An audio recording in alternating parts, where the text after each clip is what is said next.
Alright, so we're going to be flushing all of these paper towels down this.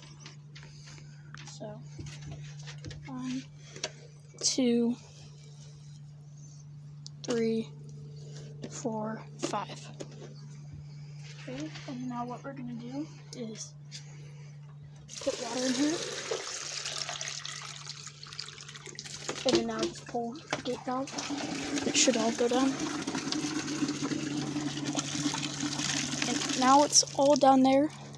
And in here, there's a P-trap, so it goes down and out. So, yeah.